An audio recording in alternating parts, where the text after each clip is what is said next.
Hey guys, it's Nik the Booksmith. Welcome back, welcome back. So today I am going to use some of the paper that I painted in the last video when we had the last craft time video and I was painting the cave paper. I painted a couple of pieces, a couple of different colors, and I thought I would use that today. The original one ended up being the book cloth for this book, the corners and the spine. And this is a paperback that I bound into a hardback. This is an old Poe book from 1970 that a dear friend sent to me. And the cover was, you know, as they get after, I don't know, how long was 1970? Over 50 years ago. So I bound it in a hardback so that it could continue to be read without damaging it any further. So that is what the cave paper ended looking like, which is pretty cool. I think it looks similar to leather. And this is just some paper that I marbled many, many moons ago. On the spine, I used my hot foil press and pressed Poe into the spine in gold. All right. So another paperback that I have is this dinky Oxford French mini dictionary. And it's not old or anything. Let's see. 1986. I'm sure that's old to some people, but not to me. But anyway, it's not like this cover is anything special. So I thought I would transform it into a tiny little hardback book. Sound good? Oh! So the first thing that is in order is to remove the text block from the cover itself. And I'm going to attempt to do that without a knife or anything.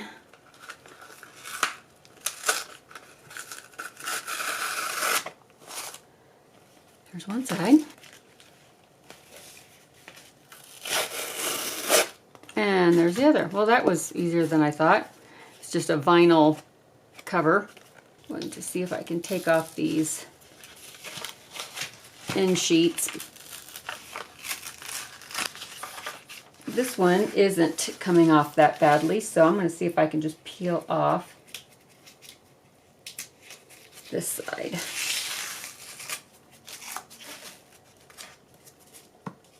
Alright, not too shabby.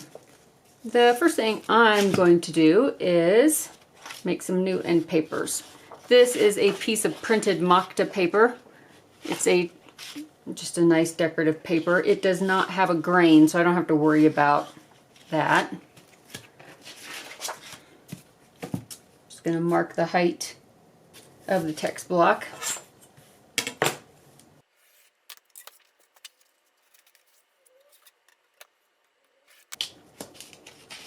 Now to make an end paper, I'm just going to fold it right side to right side. Old yogurt container, I'm going to put a little glue in there.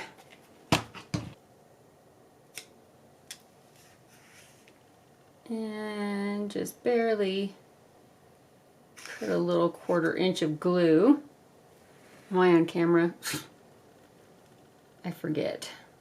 I know you wouldn't think that I would after well over 500 videos, but you'd be wrong. And take the folded edge, glue that down. Now I'll turn it over and do the same thing on the side, and then we'll just trim off the excess.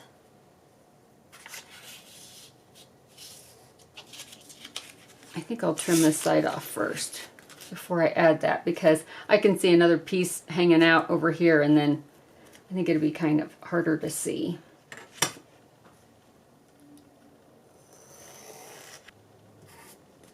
There we go. And I just cut it the same width as the text block.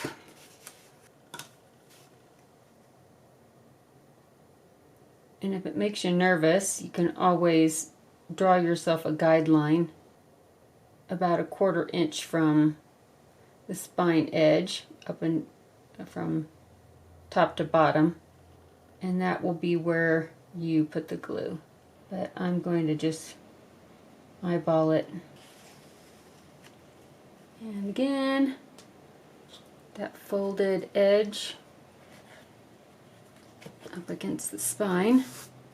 And you can tell if it's put on there straight because both of these edges will cover up the text block. You don't want it shifting right or left. Try to keep everything all lined up.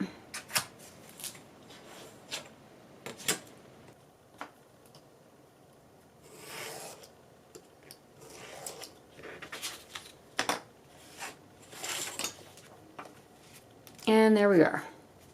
We have 2 end pages attached. The spine is in pretty decent shape. It is rather concave. I don't think there's really anything I can do about that. I'm not gonna worry about it too much. I think at this point, this book is what it is.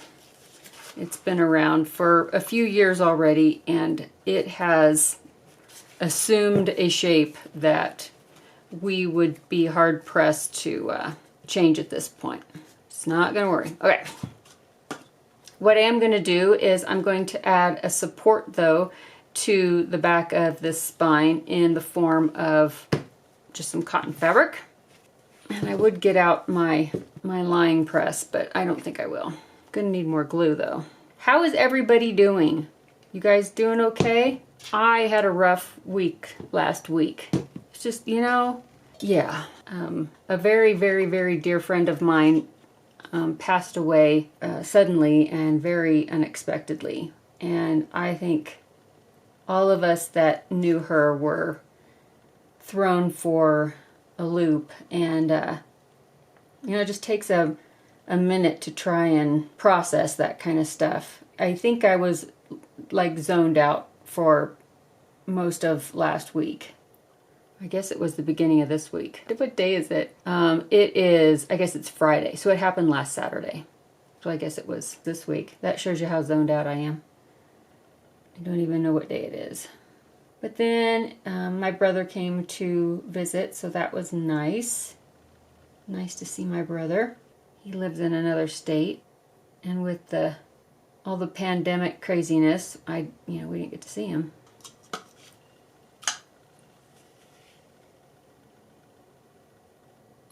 This piece of fabric is just shy of the height of the text block. And I just wanted to make sure that it was, about an inch or so wider on either side.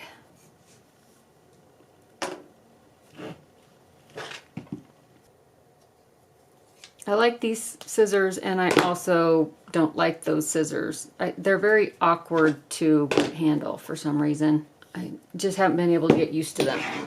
I still use them, they're not my favorite. I am going to snip these little edges that were on the original book, because I'm not going to want to see them like sneaking past the edge of the cover. I'll probably end up doing that to this fabric too. All right, so what I'm gonna do now is, because this is kind of a thick spined book, I'm going to make what's called an Oxford hollow for the back. And I'll show you what that is. I'm gonna take a piece of this craft paper, and it's not like cardstock, but it's not thin like copy paper either. Hold on, I need a drink. So what an Oxford hollow is, it is basically a tube of paper that is put onto the spine of the book, and then it is glued to the book cover. But it allows the pages to open up more freely than just gluing the back of the spine to the cover. So I'm going to take this, and this is kind of like a grocery bag kind of weight, I would say. I'm gonna sit this upright. I'm going to need more glue. So again, one thing I could do right now before I glue on this paper, I almost forgot, headband. And I have a video where I made some headbands, so you are welcome to watch that if you want, but I'm not going to go over that here. Headbands are not necessary, however. I just wanted them. And I just put a little bit of glue on, oh, probably like the end 1/2 inch. And I apply the headband. And then I trim off the edge. Now, where were we? All right, Oxford Hollow. Here we go. I will paint or brush, not paint, brush on this glue. Told you, I'm out of it. So I might replace one word with another that doesn't mean the same thing. I mean, I do that anyway. It's just worse this week. And I wanted to put the headbands on underneath it to really get those like sealed in, I guess, is the word.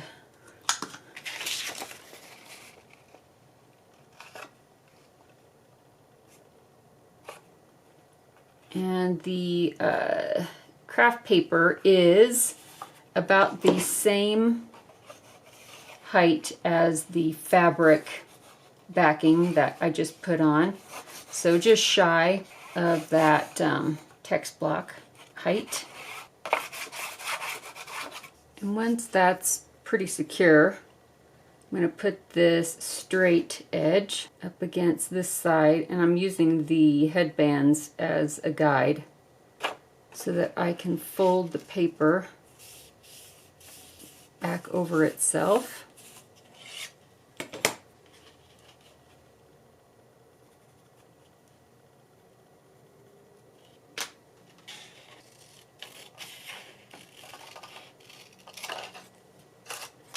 And I cut that off just at the other side. And then I line the straight edge with the headbands on this side and fold that paper over like that.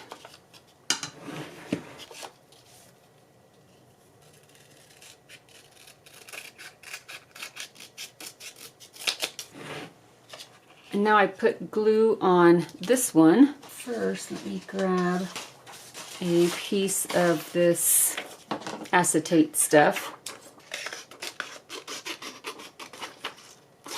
I want to be able to slip this in here. And then that keeps the tube from being all the way glued, because then that would defeat the purpose of said Oxford Hollow. If it's not hollow, then it's just spine lining. Hold that down and then fold the third flap. Well, I guess it's the second flap, isn't it? And make sure that that is all sticking down. And I'll leave the acetate in there. I am going to trim the edges of the fabric, but not with these scissors because, nope, it's not going to work. I have another pair of scissors. They're great. I don't know where they are at the moment, but they're awesome.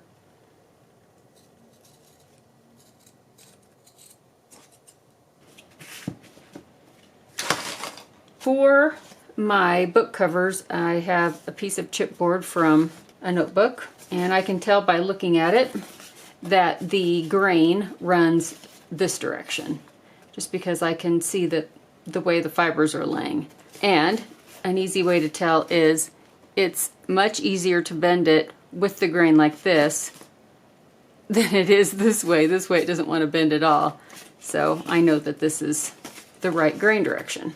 As far as my cover size, I want it to be the height of the text block plus like 6 millimeters. So the height is 113. So we'll just do 120 for good measure. Just round that off.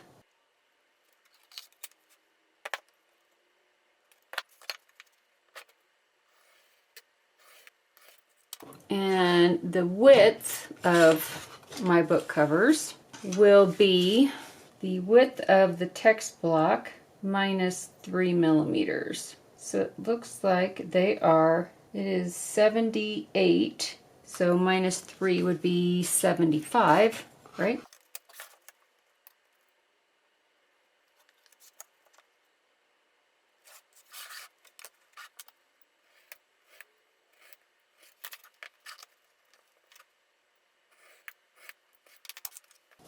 All right, there are my two covers.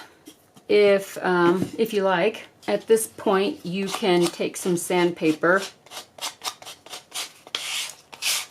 and just round over the edges just to take any sharp edges off. You don't have to do this step, but I highly recommend it.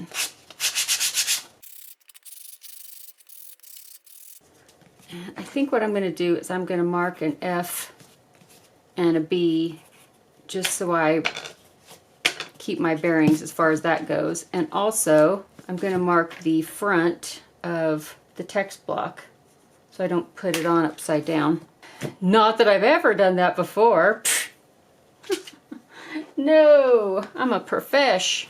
Now we need to make the case. This is the cave paper that I painted with like a dark olivey green, I guess. And I need to true up an edge. I did a little bit of preliminary, measuring as far as I measured the spine, and then I decided how far I wanted the paper to, the cave paper to come around on either side like this. And I think I'm going to need the paper to be about 4 inches wide. So there's the 4 inches wide, and then it needs to be approximately, I'm going to say 5.5 inches tall just for safety's sake. So here will be our spine material.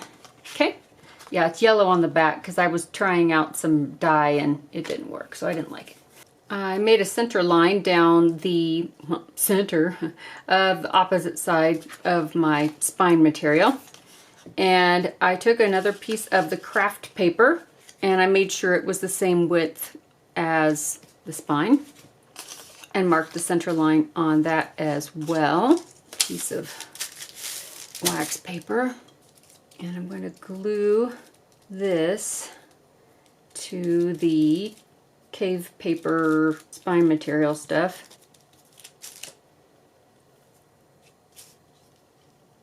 And I'm just gonna pretty much eyeball the top to bottom. Probably not that even, but looks like I have a little bit more at one side than the other. But as long as it's in the center, that's the important part.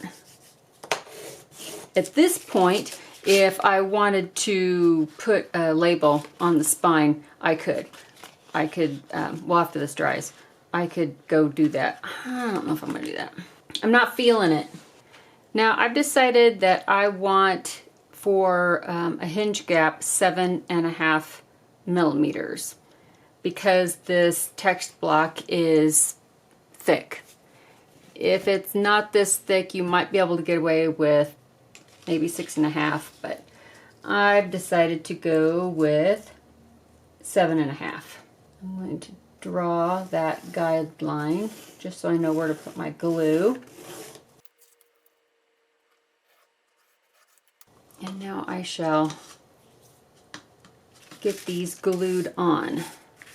I only need to put glue basically as high up as the cover board is going to be. And of course this piece here is the same height as the cover board, so you can kind of guesstimate, or you can draw a line if you want to measure it out and draw a line. It's not too critical at this point.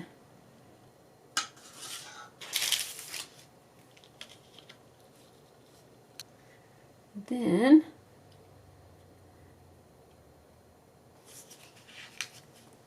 we'll line that up and glue that on.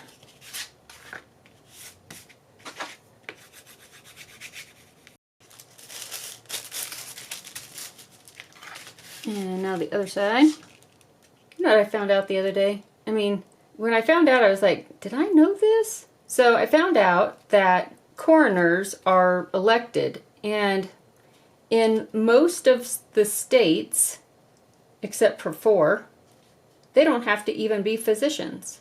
Now, I realize that there's a difference between a coroner and a medical examiner, but I don't know, that just, it just doesn't seem quite right.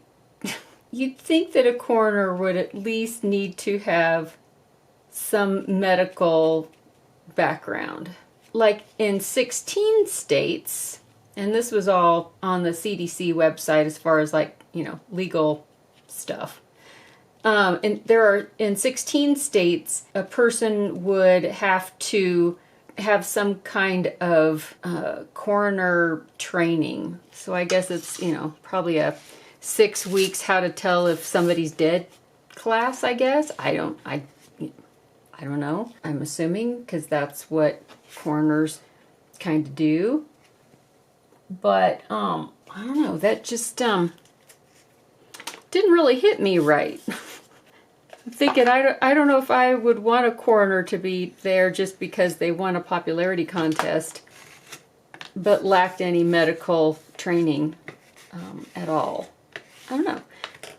It was just one of those true crime tidbits that guess I don't know if I just didn't know it, or I just didn't pay any attention before, or I don't know. I have no excuse for that. But man, like really? Really, really?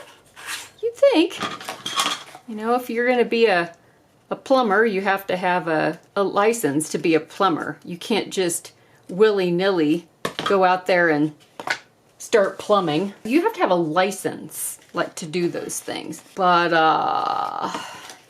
any Joe Blow can be a coroner, apparently. I don't know about you, but that just doesn't seem right. But who am I? Right? Who am I? What difference does it make what I think? I do think it's ridiculous. Okay, back on topic.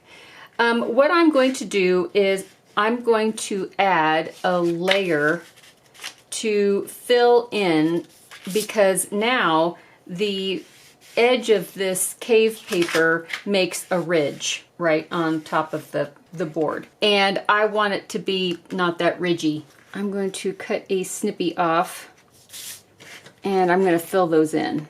And that's about 52 millimeters. And I think that's a little bigger than what I need, but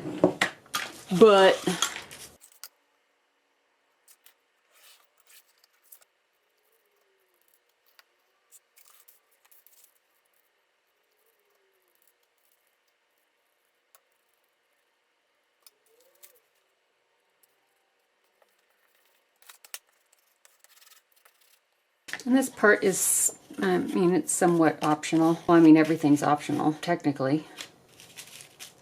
I mean, breathing is optional, but, you know, there are just some things that you probably should do. So breathing and filling in before you add decorative paper to your cover, in that order.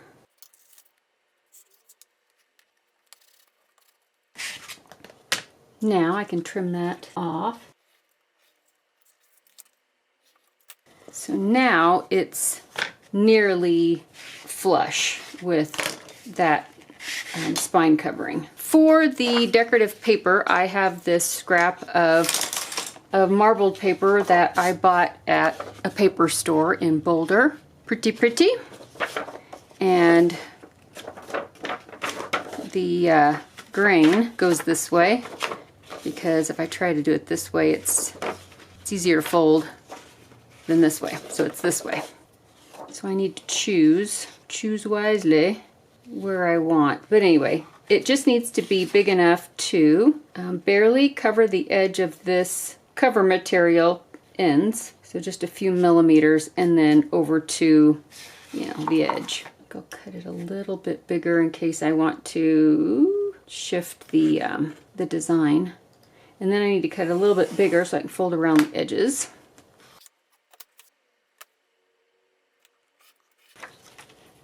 All right, so on the case, what I need to do now is mark about 3 millimeters or so. I'll go with 2 and mark that with a pencil, just so that I know where the paper is going to hit. And I will draw a line, and then that will be my guideline for, there we go. Can you see that? That'll be my guideline for where I'm gonna glue the paper.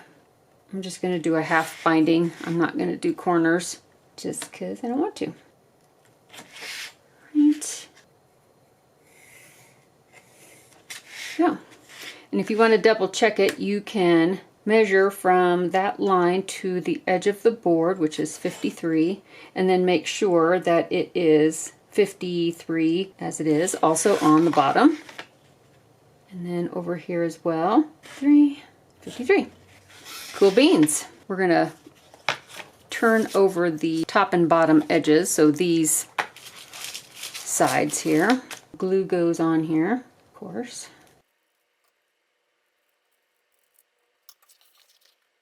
And then that gets turned over, making sure that the top edges here are nice and snug.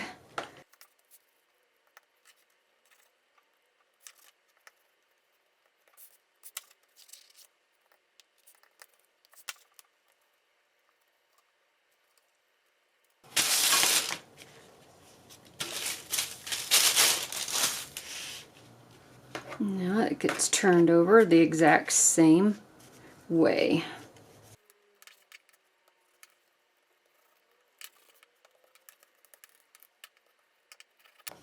All right, so now I'm going to add these.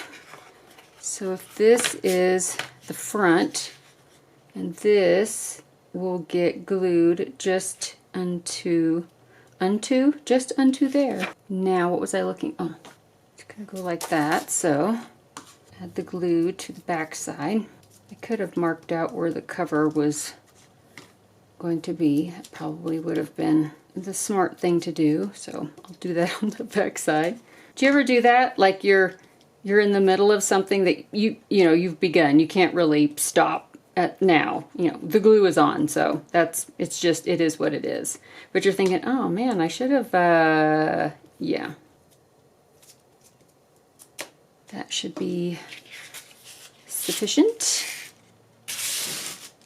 Now, this goes on here to the guideline that we made.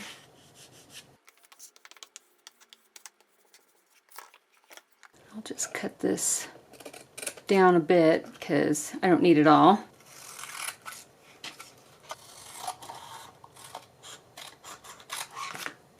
And I'll go ahead and cut the corners off.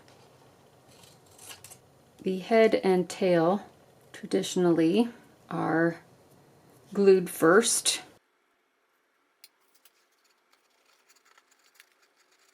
And this one.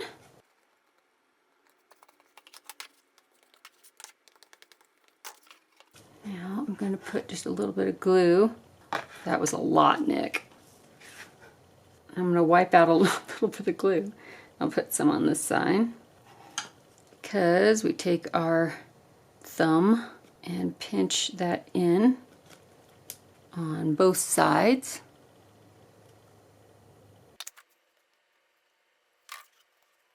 See how it flattens that and makes the side even with the sides we just turned.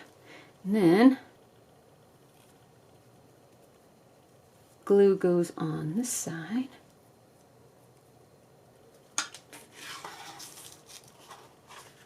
And then it gets turned over.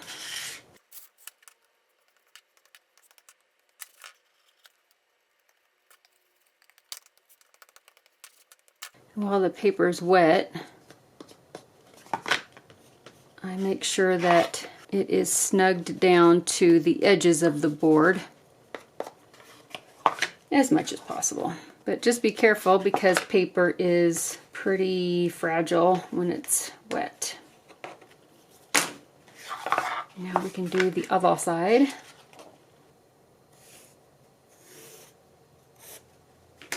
I'll kind of mark where that's going to go and go ahead and trim off some of the excess.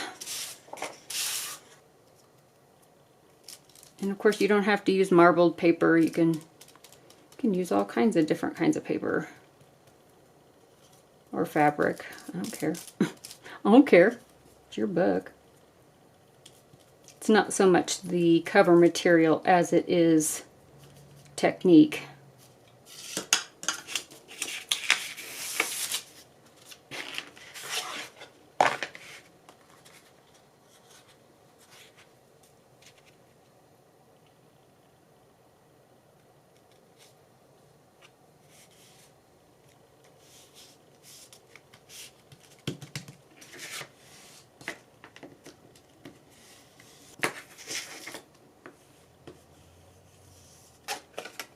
Now I can trim off this edge, the corners. Of course I leave about 1/8 of an inch between the corner of the book cover and the edge of the cut edge, because if you don't, you'll be sorry. Super sorry. You need room to do that little pinch in the corner thing.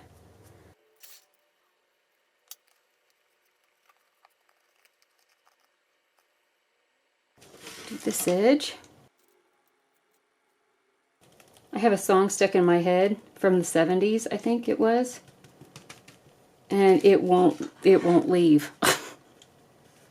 And it's not a song I particularly enjoy.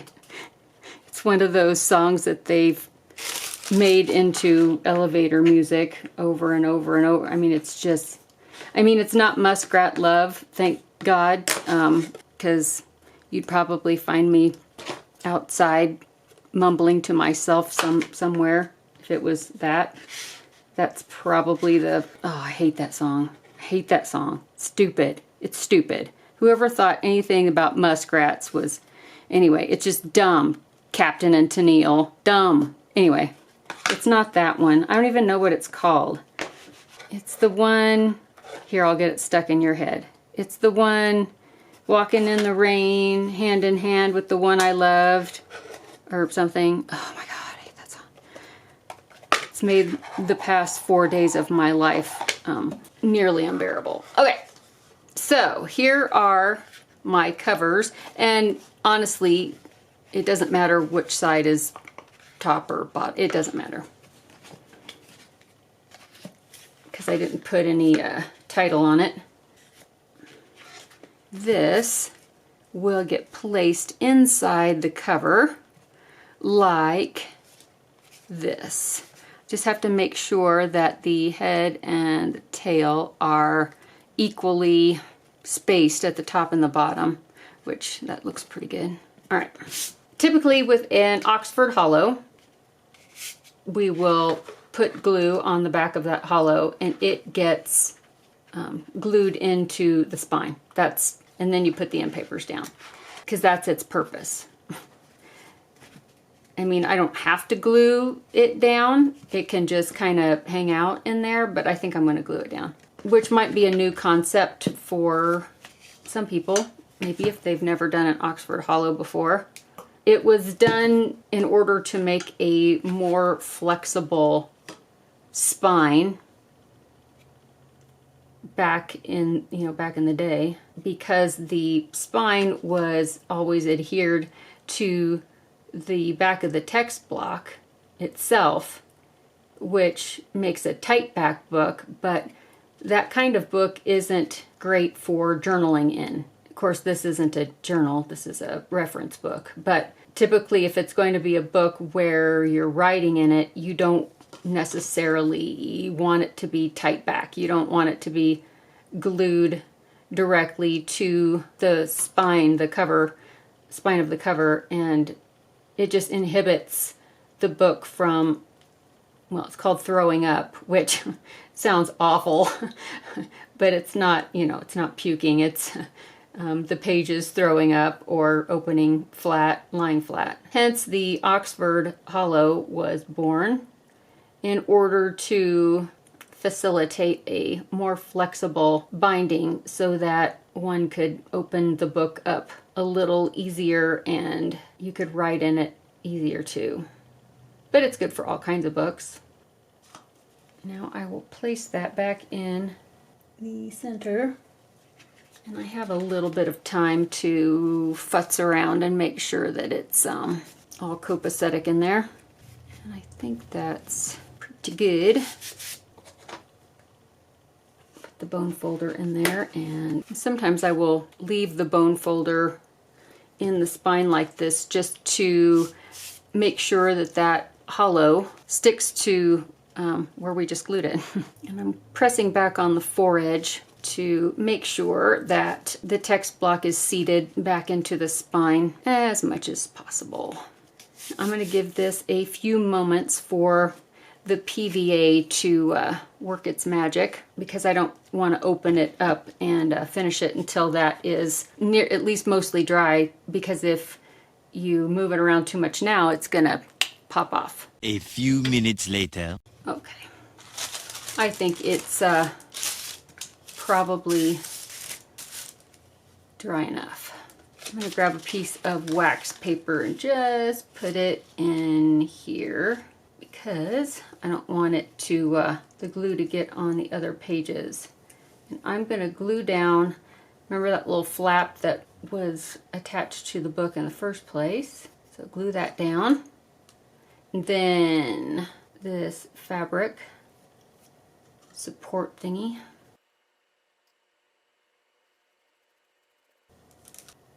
I will paint, I'm gonna brush glue, I'm not gonna paint it, I'm gonna brush glue all the way from the spine edge on the back of this end sheet to the foredge.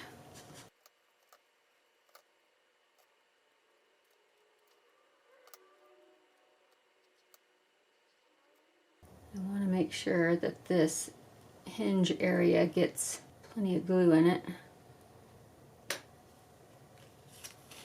Now with the wax paper, I will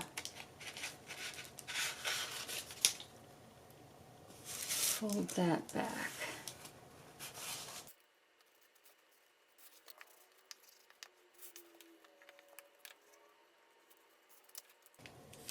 I'll run this bone folder in that groove just to make sure that the spine material is connected with that back of that end paper.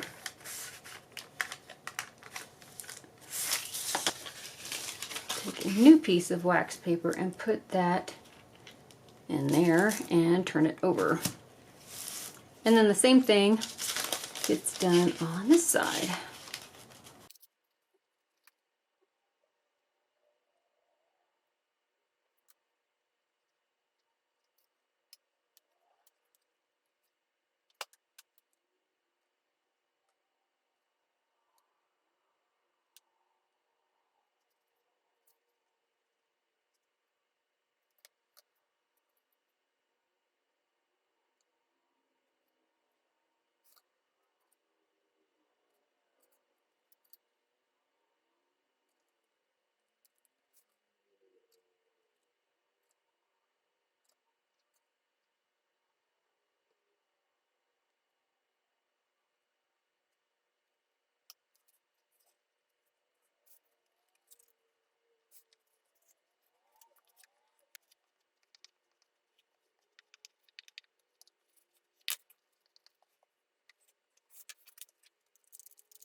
So now I'm going to place it underneath a weight, which in this case is a brick, and I will let it dry.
And that is it. I will probably put some kind of a sealer on the outside just to protect the paper, but other than that, I think that'll be it. So there is the inside, our new end papers. There's the Oxford Hollow in there doing its job, and it opens up very easily. And that is all she wrote. I hope you enjoyed this process, and maybe you learned something, or maybe you didn't, but hope you enjoyed it anyway. Thanks for hanging out with me today. I hope everybody has an excellent weekend, and I will see you all really, really soon in the next video. Bye, guys.